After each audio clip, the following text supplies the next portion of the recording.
जात लकी वे लोहारी औते हां बे कैसे कोष्टा औ चाउ छोटा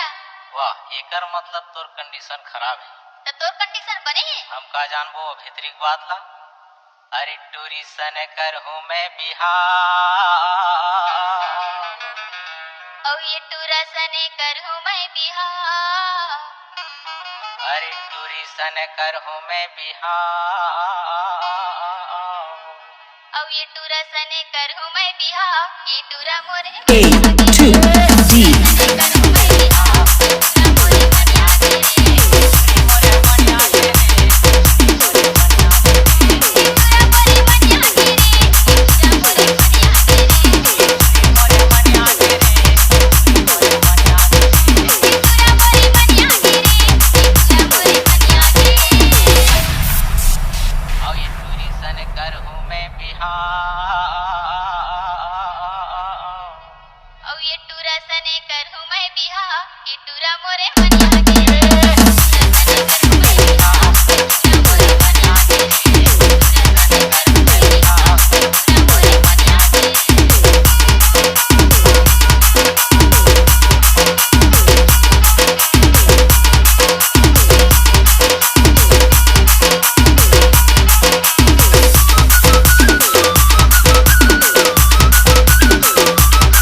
A2D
कर हूँ मैं बिहार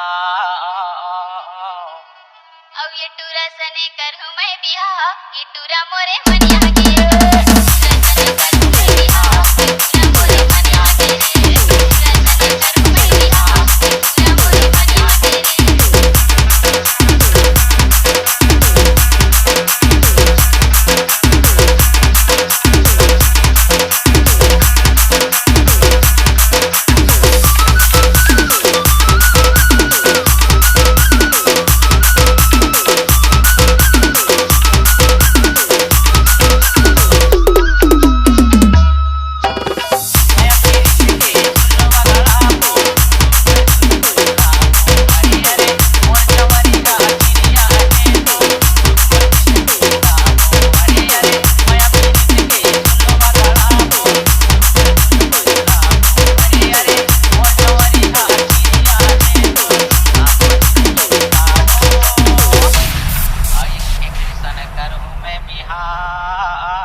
सने कर हूँ मैं बिहार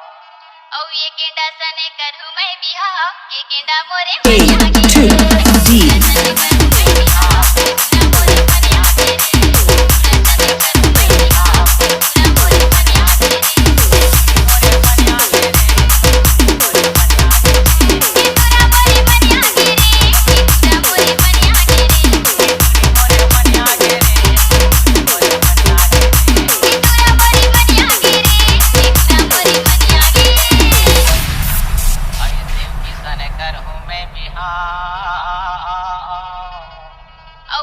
टूरिसा सने करूं मैं बिहार